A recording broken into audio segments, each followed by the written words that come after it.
오늘 저보다 3살 많은 우리 형님 영광중앙교회 49번째 생일이죠.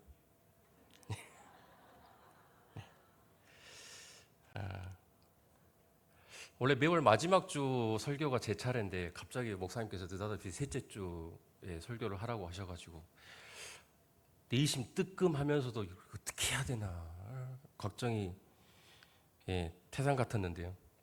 설교를 2편을 준비했어요. 2편을 준비를 했다가 그저께 설교 원고를 요걸로 해야 되겠다라고 확정을 했는데, 원래 제 설교 제목이요, 하나님이 펼쳐가실 새로운 50년이라는 설교 제목입니다. 근데 왠지 전도사가 하기에는 되게 조금 뭔가 어색하고 좀 건방져 보이기도 하고, 그래서 제목을 좀 바꿨습니다. 오늘 제목이 뭐죠? 제목 띄워주세요. 제목이 뭐죠? 네, 우리의 기준을 넘어. 오늘 본문이요, 오늘 유치부, 아동부, 중고등부, 교회, 학교 본문입니다. 지금까지 우리가 49년 동안 우리 영광중앙교회에서 신앙생활을 하면서, 때로는 그 전에 더 오래전부터 신앙생활을 하면서 우리에게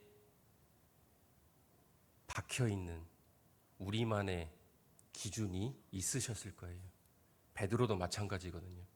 오늘 말씀 가운데 그 기준을 뛰어넘고 새로운 50년을 바라보는 저와 여러분이 되었으면 좋겠습니다. 아멘. 네, 이럴 줄 알았어요. 우리 친구들 율동 보고 아멘이 사라져 버렸어요. 머릿속에 왼발만 있으시죠 지금. 각개존투만 남고요. 네. 자, 사랑하는 성도 여러분, 우리 교회는 내년에 창립 50주년을 맞이합니다. 자, 한 교회가 한 지역에서 50년 동안 복음을 전하고 또 예배를 지키며 사명을 감당해 왔다는 것은 당연한 일은 아닙니다. 물론 우리 영광 지역에 100년이 넘은 교회도 있기는 하지만, 그리고 그것이 하나님의 은혜가 아니고서는 설명할 수가 없겠죠. 지난 50년 동안 우리 교회를 섬기셨던 믿음의 선배들이 있었습니다. 이름 없이 빚도 없이 기도하는 성도들이 있었고요. 어려운 형편 속에서도 예배당을 세우고 교회를 지킨 손길들이 있었습니다.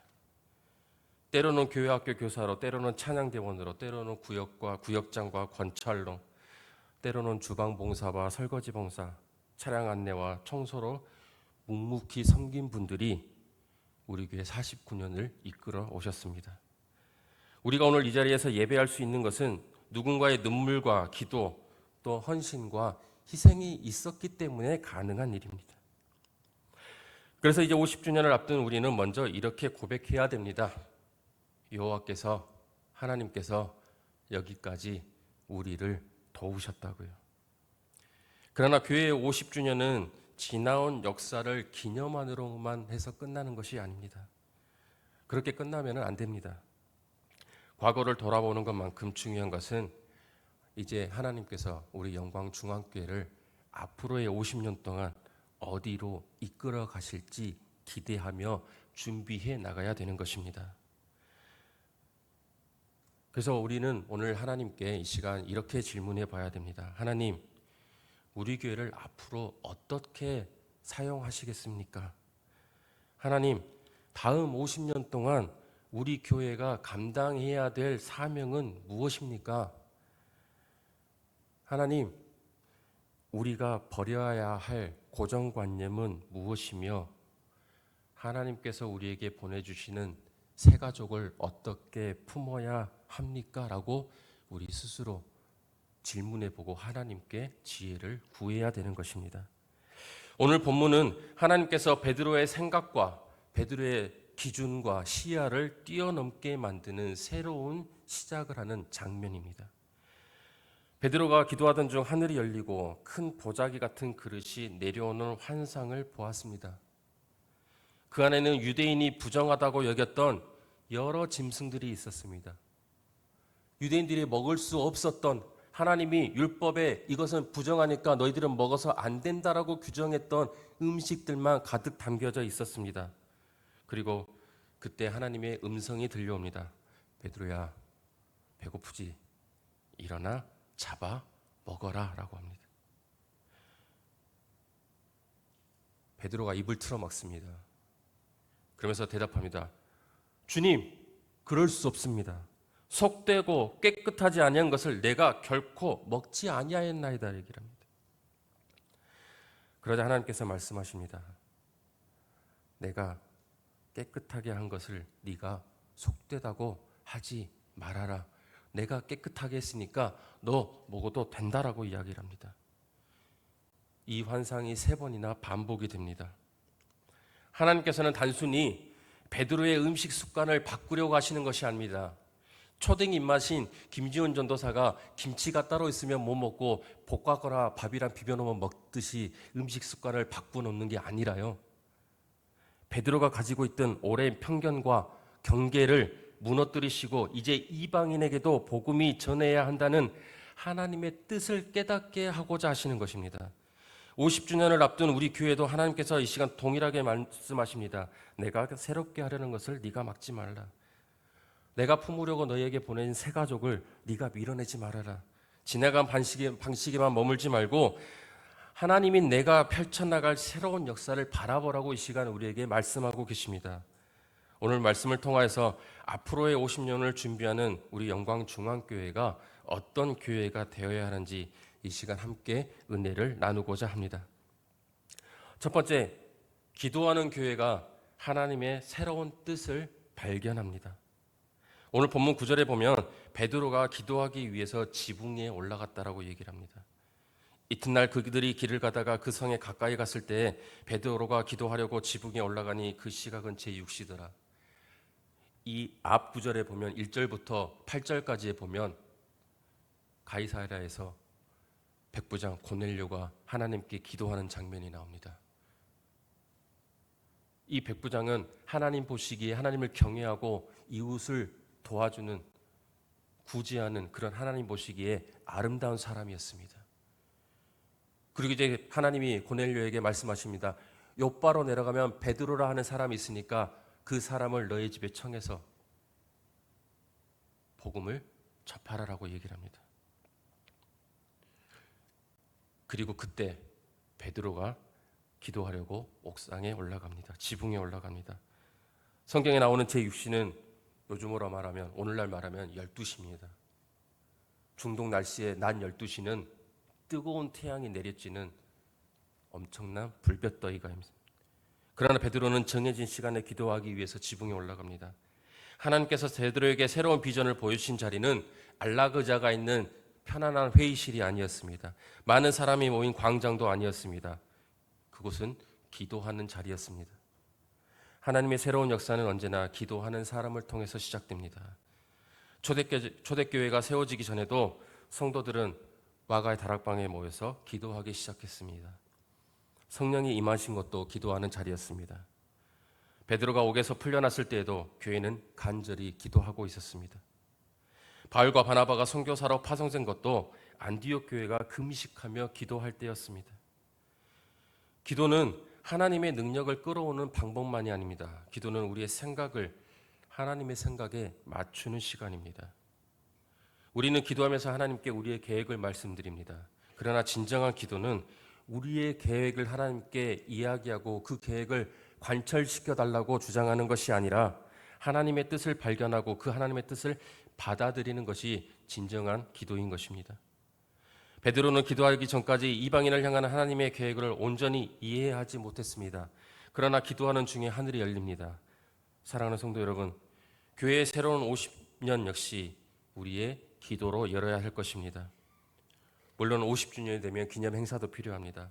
역사 자료도 정리해야 될 것입니다. 감사 예배와 여러 가지 사업도 준비해야 될 것입니다. 그러나 무엇보다도 먼저 준비해야 될 것은 우리의 기도입니다.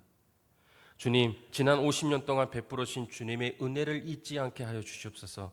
주님, 앞으로 50년 동안 우리 교회를 끊임없이 사용하여 주시옵소서. 주님, 우리 생각보다 더 크신 하나님의 뜻을 보여주시옵소서. 주님, 이 지역과 다음 세대를 향한 사명을 깨닫게 하여 주시옵소서. 우리의 계획보다 하나님의 뜻이 앞서 있어야 됩니다. 우리의 경험보다 성령의 인도하심이 앞서 가야 됩니다. 교회가 기도하지 않으면 익숙한 일만 반복하게 됩니다. 그러나 교회가 기도하면 새로운 사명을 발견합니다. 사람의 눈에 보이지 않던 영혼이 보이고 교회의 필요보다 지역사회의 아픔이 보입니다. 현재만이 아니라 다음 세대가 보이기 시작합니다. 창립 50주년을 맞이하면서 전 교인이 우리 모든 영광중앙교회 성도 여러분이 기도했으면 좋겠습니다. 개인 기도와 가정 기도 그리고 구역과 기관의 기도가 다시 한번 살아나야 될 것입니다. 지난 50년이 믿음의 선배들의 기도로 세워졌다면 앞으로의 50년은 우리의 기도로 준비되고 나아가야 합니다. 하늘이 열리는 교회는 여러분 기도하는 교회입니다. 하나님의 새로운 뜻을 발견하는 교회는 기도하는 교회입니다. 우리 교회가 기도로 새로운 50년을 열어가기를 간절히 소망합니다. 하나님은요, 우리의 고정관념보다 더 크십니다. 본문 11절과 12절에 보면 하늘이 열리고 한 그릇이 내려온 것을 보니 큰 보자기 같고 내 귀를 메어 땅에 들이웠더라. 그 안에는 땅에 있는 각종 네 발 가진 짐승과 기는 것과 공중에 나는 것들이 있더라. 베드로는 그 보자기 안에서 율법이 부정하다고 규정한 짐승들을 보았습니다. 그리고 하나님의 음성을 듣습니다. 베드로야, 일어나서 잡아먹어라. 베드로에게 이 명령은 받아들이기 어려운 것이었습니다. 그는 태어나면서부터 유대인의 율법과 전통을 지키며 살아왔습니다. 비록 평생을 갈릴리 호수에서 어부 생활을 하며 살아갔던 베드로였지만 부정한 음식을 먹지 않는 단순한 식습관이 아니라 율법을 지키며 살았던 사람입니다. 그의 신앙과 정체성의 일부였습니다. 그래서 베드로는 단호하게 대답합니다. 주님, 그럴 수 없습니다. 주님이라고 주여라고 부르면서도 그럴 수 없다라고 대답합니다. 여러분, 이 모습은 오늘 우리의 모습을 보여줍니다. 우리도 주님을 믿고 섬기지만 때로는 하나님의 새로운 인도하심 앞에서 말합니다. 주님, 그것은 어렵습니다. 주님, 지금까지 그렇게 하지 않았습니다. 주님, 그거 우리 교회 형편에 맞지 않습니다. 주님, 그 사람들은 우리와 다른 사람들입니다. 좀 전에 찬양팀 찬양했는데요. 찬양팀에게 새로운 장비들이 생겼습니다. 마이크도 무선으로 바뀌고요. 가수들이 쓴 인리어라는 이어폰을 끼고 찬양을 합니다. 어찌나 제 목소리가 듣기 싫던지요. 그동안 제 목소리 들으시며 찬양하시느라 고생하셨습니다. 왜 찬양을 같이 안 하시는지 오늘에서야 깨달았습니다. 모니터로 들리는 제 목소리에 익숙해져 있죠. 이어폰을 통해서 직접적으로 들리는 제 목소리가 이렇게 안 좋은지 오늘 처음 알았습니다. 이게 익숙함이죠. 네. UDL 찬양팀 모두가 다 이구동성으로 얘기합니다. 우리 목소리가 이랬나요? 우리 악기 소리가 이랬나요? 익숙함에 있으니까 그렇습니다. 교회가 오랜 역사를 가질수록 아름다운 전통이 쌓입니다. 전통은 소중합니다. 신앙의 유상을 지키고 다음 세대에 전하는 것은 매우 중요합니다. 하지만 그러나 전통이 하나님의 새로운 역사를 가로막는 장벽이 되어서는 안 되는 것입니다. 지켜야 할 복음의 본질과 시대에 따라 변화할 수 있는 방법을 구별해야 됩니다. 예수 그리스도가 유일한 구원자이심은 변할 수 없습니다. 하나님의 말씀을 진리로 믿는 것도 변할 수 없습니다. 예배와 기도, 전도와 사랑이 나는 교회의 본질도 변할 수 없습니다. 그러나 복음을 전하는 방법, 교육하는 방법, 새가족을 맞이하는 방법, 다음 세대와 이야기하는 방법, 시대와 상황에 따라 달라질 수 있습니다. 우리가 익숙하다는 이유만으로 모든 것을 옳다고 생각해서는 안 됩니다. 우리가 낯설다는 이유만으로 모든 것이 잘못되었다고 판단해서도 안 됩니다. 하나님께서는 베드로에게 그가 한 번도 생각해보지 않았던 방식으로 말씀하십니다. 베드로의 상식과 경험, 전통의 한계를 넘어서 하나님은 일하고 계획하고 계셨습니다. 이 시간 우리에게도 질문 한번 해봅시다. 하나님, 우리가 지켜야 할 믿음의 유산은 무엇입니까? 우리가 내려놓아야 할 낡은 생각은 무엇인가요? 우리 교회는 원래 이렇다라는 말로 새로운 가능성을 막고 있지는 않습니까? 혹시 청년들과 다음 세대가 제안하는 새로운 방법을 너무 쉽게 거절하고 있지는 않습니까? 교회에 처음 온 사람이 적응하기 어려운 문화를 당연한 것으로 여기고 있지는 않습니까? 교회 밖에 사람을 이해하고 품기보다 판단하고 구별하는 데 더 익숙해져 있지는 않습니까? 여러분, 하나님은 우리의 경험보다 크십니다. 하나님은 우리의 전통보다 더 크십니다. 우리의 계획보다 크시며 우리의 생각보다 훨씬 더 크신 분이십니다. 우리의 입술에서 그럴 수 없습니다라는 말보다 주님 말씀하십시오, 우리가 듣겠습니다라는 고백이 나오기를 간절히 소망합니다. 하나님께서 품고 우리에게 세가족으로 보낸 한 영혼 한 영혼도 우리는 새롭게 품어야 합니다. 본문의 핵심 말씀인 15절입니다. 두 번째 소리가 있을 때 하나님께서 깨끗하게 하신 것을 네가 속되지 말라 하더라. 이 말씀은 음식에 관한 것처럼 보이지만 실제로는 사람에 관한 것이었습니다. 하나님께서는 베드로를 이방인 고넬료 집에 보내려 하셨습니다. 유대인들은 이방인을 부정한 사람처럼 여겼습니다. 함께 식사하거나 집에 들어가는 것조차 꺼렸습니다. 그러나 하나님께서는 베드로의 편견을 깨뜨리시며 말씀하십니다. 내가 받아들이는 사람 네가 거절하지 마라. 내가 사랑하는 사람 네가 속되다고 하지 말라. 복음의 문을 네가 닫지 말라. 교회는 하나님께서 사랑하시는 사람을 사랑해야 됩니다. 하나님께서 품으시고 우리에게 보내주는 새 가족의 한 영혼을 우리가 사랑으로 품어야 되는 것입니다. 교회는 완전한 사람들이 모이는 곳이 아닙니다. 죄인이 은혜 받고 변화되는 곳입니다. 상처받은 사람이 위로받고 방황하던 사람이 길을 찾으며 소외된 사람이 가족을 만나는 곳입니다. 그런데 교회가 때로는 사람을 구분하고 판단할 수 있습니다. 나와 생각이 다르다는 이유로, 살아온 배경이 다르다는 이유로, 경제적 형편이 다르다는, 신앙의 표현 방식이 다르다는 이유로, 세대와 문화가 다르다는 이유로 마음의 경계를 세웁니다. 왜 저 세 가족은 우리와 다를까? 왜 저 세 가족은 우리 구역에 적응을 못할까? 왜 저 사람은 저럴까? 그것은 다 우리 오래된 교회 전통에서 나오는 고정관념이고 우리만의 가지고 있는 기준일 것입니다. 이제 우리는 그 기준선을 넘어가야 됩니다. 하나님께서는 그 경계를 허무십니다. 앞으로 우리 교회가 맞이할 새로운 50년에는 지금보다 더 다양한 사람들이, 수많은 사람들이 교회를 찾아올 것입니다. 교회 경험이 전혀 없는 사람도 올 것입니다. 가정의 아픔을 가진 사람도 올 것입니다. 경제적인 어려움을 겪는 사람도 올 것입니다. 외국인과 다문화 가정도 찾아올 수 있습니다. 신앙에 대해 의심과 질문을 가진 청년들도 올 것입니다. 여러분, 지난 2년 동안 미국 캘리포니아에서 우리 영광중앙교회 아동부 여름 성경학교를 온 남매가 있습니다. 그런데 올해는 오지 못했습니다. 대신에 그 아이들의 할머니가 교회 사모님이십니다. 교회로 찾아오셨습니다.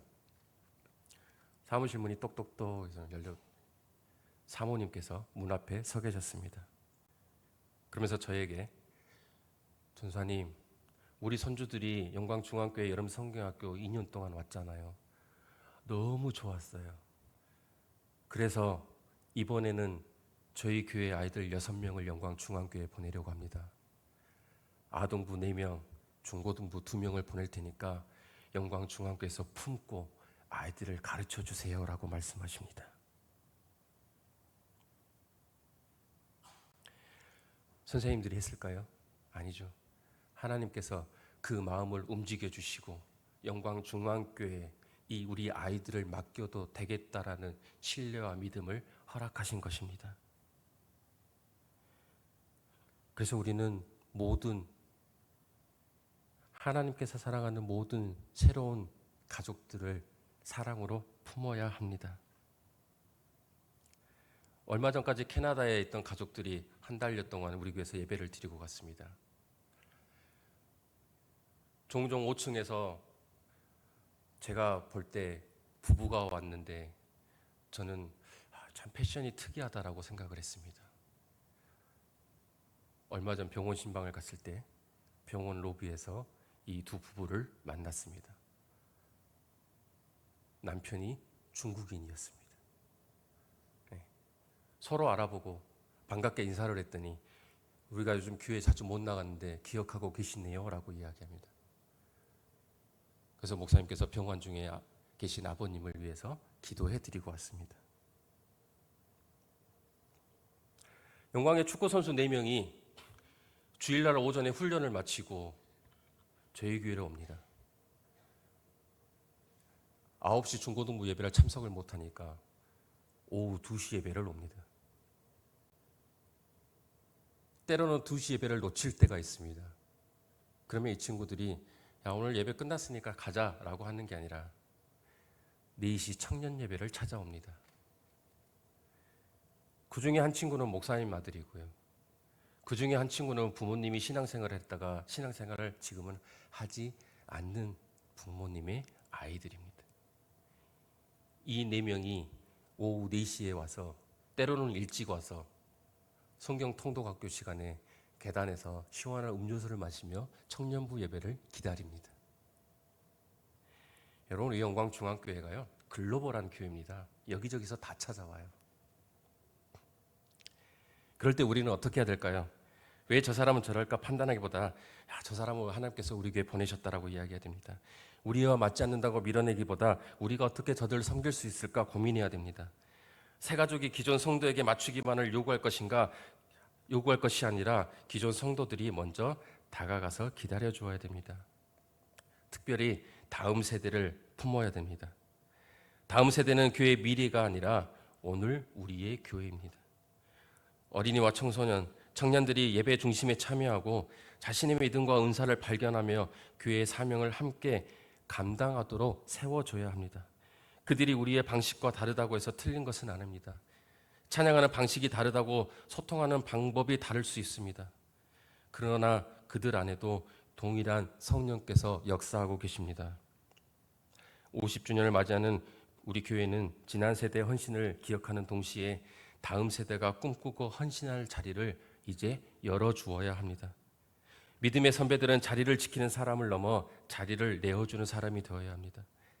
다음 세대가 실수하더라도 기다려주고 도전하도록 격려하며 믿음의 유산을 물려받을 수 있도록 그들과 동행해야 됩니다. 하나님께서 깨끗하게 하신 것을 속되다 하지 말라는 말씀 우리에게 이렇게 들려옵니다. 내가 사랑하는 사람 너희도 사랑해라. 내가 교회로 보내는 사람 너희도 기쁨으로 맞이해라. 너희가 만들어 놓은 경계보다 내가 전하는 복음의 은혜를 더 크게 생각하라. 우리 교회가 누구든지 와서 복음을 듣고 사랑을 경험하며 새 삶을 시작할 수 있는 교회가 되기를 소망합니다. 이런 일이 3번 있은 후에 곧 그릇이 하늘로 올라갑니다. 그리고 고넬료가 보낸 사람들이 옵니다. 하나님께서는 같은 장면과 말씀을 3번이나 반복하십니다. 그만큼 베드로의 생각을 바꾸는 일이 쉽지 않았다는 것입니다. 영광중학교에 49년 동안 우리 영광중학에 쌓여있던 전통과 기준은 쉽게 바뀌지 않을 것입니다. 우리의 생각과 습관도 쉽게 바뀌지 않습니다. 오랜 경험과 익숙한 방식은 매우 강하기 때문입니다. 하나님의 말씀을 듣고도 다시 과거의 방식으로 돌아가려고 할 수 있습니다. 그러나 하나님께서는 포기하지 않으시고 반복하여 말씀하십니다. 베드로는 처음에 그 뜻을 온전히 이해하지 못했습니다.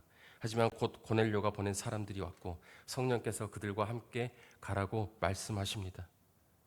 베드로가 마침내 일어나 고넬료의 집으로 갑니다. 그리고 그곳에서 복음을 전하고 베드로가 말씀에 순종했을 때 그곳에 있던 이방 사람들에게도 성령이 임합니다.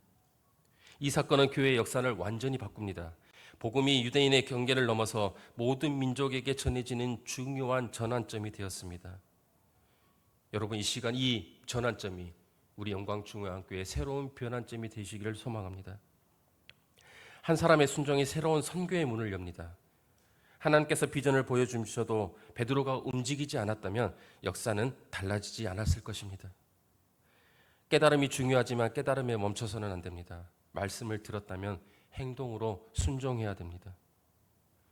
50주년을 준비하면서 우리도 많은 좋은 생각을 할 수 있습니다. 여러 사업을 계획하고 미래 비전을 선포할 수 있습니다. 그러나 실제로 순종하지 않는다면 아무것도 달라지지 않습니다. 다음 세대를 중요하게 생각했다면 그들을 위해 시간과 재정을 투자해야 됩니다. 지역사회를 섬기겠다고 결단했다면 교회 밖으로 나아가야 됩니다. 새 가족을 사랑하겠다고 다짐했다면 그들에게 먼저 다가가 이름을 묻고 그들과 함께 식사해야 됩니다. 전도하는 교회가 되기를 원한다면 한 영혼을 품고 기도하며 복음을 전해야 됩니다. 화해와 하나됨을 원한다면 내가 먼저 손을 내밀어야 됩니다. 여러분, 순종은 거창한 것이 아닙니다. 내가 할 수 있는 작은 일에서부터 시작됩니다. 한 사람에게 전화하는 것, 아픈 성도를 찾아가는 것, 낙심한 청년을 격려하는 것, 예배 나오지 못한 가족들을 위해서 기도하는 것, 지역의 어려운 이웃을 섬기는 것이 바로 순종입니다. 이것은 목사님의 몫이 아닙니다. 여기에 앉아있는 우리 한 사람 한 사람의 몫인 것입니다. 하나님께서 우리 교회에 새로운 비전을 보여주실 때 베드로처럼 일어나 순종하는 영광중앙교회가 되기를 간절히 소망합니다. 이제 말씀을 맺겠습니다. 하나님께서는 지난 50년 동안 우리 교회를 붙들어 주셨습니다. 기쁠 때도 함께 하셨고 어려울 때도 지켜주셨습니다. 사람이 부족할 때도 일꾼을 보내주셨고 길이 보이지 않을 때도 그 길을 열어주셨습니다. 지금까지 50년이 전적으로 하나님의 은혜였다면 앞으로의 50년 역시 하나님의 은혜로만 세워질 것입니다. 오늘 말씀을 통해서 하나님께서는 우리에게 네 가지를 말씀하십니다. 첫 번째, 기도하며 하나님의 뜻을 새롭게 발견하라고 이야기하십니다. 둘째, 우리의 고정관념보다 크신 하나님을 신뢰하라고 말씀하십니다. 하나님께서 품으신 사람을 교회도 품으라고 말씀하십니다. 하나님께서 품으신 새 가족, 그리고 그 새 가족을 우리 교회에 보내시면 그 새 가족도 우리에게 품으라고 이야기하십니다. 네 번째, 깨달은 말씀에 행동하라고 순종하십니다. 50주년은 과거의 영광을 자랑하는 시간이 아닙니다. 하나님의 은혜를 기억하며 새로운 사명을 시작하는 시간입니다. 우리가 세워야 할 것은 50주년이라는 기념비만이 아니라 다음 세대의 믿음을 새롭게 세워나가야 됩니다. 우리가 남겨야 할 것은 기록만이 아니라 우리 교회의 복음의 흔적을 남겨야 됩니다.